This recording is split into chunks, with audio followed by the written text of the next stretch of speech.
Bonjour, aujourd'hui je vais vous prouver qu'on peut retourner une carte sans la toucher. Pour ça il me faut un petit peu de lumière, il faut évidemment un jeu de cartes et surtout une spectatrice. Je suis justement avec Anne-Laure. Ça va Anne-Laure? Salut Fabien, Merci d'être là. ça me fait très plaisir. Anne-Laure, c'est la rédac-chef de notrefamille.com. Et Anne-Laure, aujourd'hui, je vais te parler d'un grand mystère chez les magiciens. On a toujours cru que les magiciens arrivaient à toucher un objet, à bouger une carte, sans qu'on voit la main bouger, avec une grande rapidité. En fait, c'est faux. C'est pas ça. C'est une autre technique et je vais te l'expliquer aujourd'hui, je vais vous la révéler. J'ai avec moi un jeu de cartes. Je vais te demander, Anne-Laure, s'il te plaît, de choisir une carte, n'importe laquelle. Tu la sors du jeu. Celle que tu veux. Ok. Ah, tu veux aller plus loin. Ouais. Tu sors la carte, la retourne Merci. pas, faut pas que je puisse la voir. Maintenant que j'ai la tête cachée, tu peux la retourner et la regarder. Ça va. C'est bon? Tu me dis, tu la fais surtout pas voir à la caméra, hein, tu la gardes Rien bien pour du toi, tout. c'est bon? Ok. Alors, je vais la remettre dans le jeu, à peu près dans le milieu du jeu. Regarde bien, je la place comme ceci. Je ne touche à rien. Elle est bien rentrée. Ouais. C'est toujours bon? Ouais. Comme je t'ai expliqué, c'est pas la main qui bouge pour les cartes. C'est l'ombre de la main qui travaille. C'est un grand secret que je suis en train de te révéler. Hein. Tu sens que je suis un peu sceptique. Mais regarde, tu veux tout de suite être convaincu. Si je place ma main là, on voit l'ombre apparaître sur le dessus du jeu. Regarde, il suffit juste que j'attrape ta carte, que je la retourne et que je la replace. Et elle s'est retournée physiquement dans le jeu parce que c'est mon ombre qui fait ça, qui travaille. Tu dis oui, mais je te sens complètement sceptique en fait. J'attends de voir la suite. C'est ouais. ça, tu me crois pas du tout. Mais les gens soupçonnent pas la puissance de mon ombre. Je vais te faire voir réellement, je vais te le prouver, je vais leur prouver à eux aussi. Quelle carte tu avais choisie, s'il te plaît? Le 10 de trèfle. Le 10 de trèfle. Et regarde, si je vais bien dans le milieu du jeu, il y a une seule carte qui s'est retournée. Une seule carte. Et en temps normal, la tienne. Le 10 de trèfle, évidemment, parce que mon ombre ne se trompe jamais. Ah, bravo Fabien. Bon ben là j'aimerais bien comprendre quand même comment t'as fait. Tu veux comprendre? Ouais. T'aimerais le refaire? Ah bah si je peux le faire moi. Toi, tu peux le faire. Tu peux vraiment le faire parce que je vais te l'expliquer et surtout, je vais vous l'apprendre. Pour réussir ce tour, vous allez commencer par préparer secrètement le paquet de cartes. Vous allez sortir le jeu et retourner la dernière carte du paquet à l'envers. Vous replacez l'ensemble dans le paquet. Le spectateur ne doit jamais savoir que la dernière carte est retournée. Le tour commence. Vous sortez le paquet de l'étui et vous faites choisir une carte à votre spectateur comme ceci. Vous étalez les cartes en main en prenant bien soin de ne jamais aller au bout. Je vous rappelle que la dernière carte est retournée face en l'air. Vous faites choisir une carte à votre spectateur comme ceci. Il choisit sa carte. Vous en profitez pour égaliser le jeu que vous allez poser sur la table. Mais sur le trajet, vous retournez votre poignet pour retourner secrètement le jeu.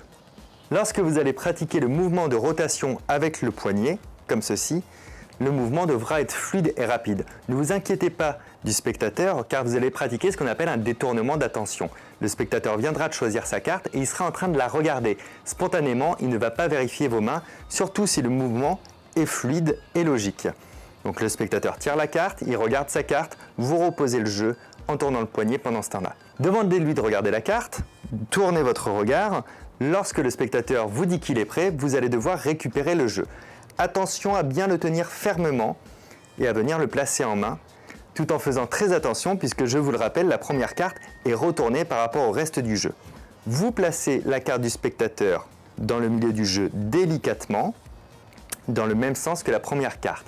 Donc pour rappel, vous avez la première carte face en bas, la suite du jeu est face en l'air, la carte du spectateur face en bas et la suite du jeu face en l'air. Il y a par contre une autre solution alternative pour remettre la carte du spectateur dans le paquet, sans toucher le paquet, du moins sans le prendre en main. Vous prenez la carte du spectateur, de la main droite, de la main gauche, vous tenez fermement le paquet. Je vous rappelle que seule la première carte est face en l'air, c'est une illusion. Vous maintenez fermement le paquet et vous venez replacer délicatement la carte du spectateur à l'intérieur. C'est un mouvement plus compliqué mais plus bluffant puisque vous ne manipulez pas réellement le paquet.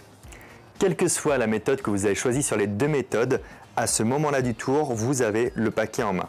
Je vous rappelle rapidement, vous avez une carte en bas, les autres en l'air, la carte du spectateur en bas et encore d'autres cartes en l'air. Vous allez devoir pratiquer votre deuxième détournement d'attention. Malgré le fait qu'il ait l'air plus compliqué, il est en réalité beaucoup plus simple. Tout d'abord, vous allez laisser retomber votre bras le long de votre corps avec nonchalance et simultanément, vous allez regarder votre spectateur dans les yeux. Durant quelques secondes, il va se sentir obligé de vous regarder dans les yeux. C'est un détournement d'attention naturel, parce que quand on parle à quelqu'un, on le regarde dans les yeux. Durant quelques secondes, vous avez tout le temps nécessaire pour retourner votre poignet et le poser sur la table, qui est l'objet de la deuxième manipulation, retourner une nouvelle fois le poignet pour reposer le paquet sur la table.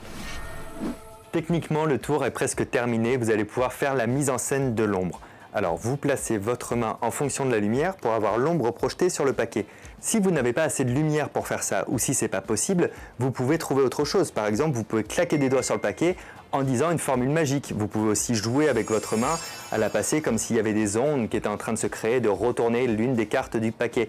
L'important, c'est de trouver une astuce magique, un prétexte magique pour justifier le fait que la carte se retourne toute seule. Pour terminer, vous reprenez le paquet. Attention à bien le serrer lors de votre prise pour pas qu'on voit la carte retourner du dessous. Vous demandez la carte à votre spectateur. Une fois qu'il vous l'a dit, vous étalez le jeu en prenant soin de ne pas aller jusqu'au bout, mais bien de vous arrêter à la carte du spectateur retournée. Vous la posez sur la table et c'est bon, le tour est terminé. J'espère que ce tour vous a plu. Prenez le temps de bien vous entraîner, surtout pour les passages délicats qui sont les prises où on ne doit pas faire voir la première ou la dernière carte. Et puis surtout, amusez-vous. Amusez-vous quand vous faites le tour, amusez-vous à créer plein de mises en scène originales. Laissez-moi un petit mot dans les commentaires pour me raconter comment ça s'est passé. Et n'oubliez pas de laisser un pouce en l'air, de vous abonner à la chaîne. À très bientôt, ciao!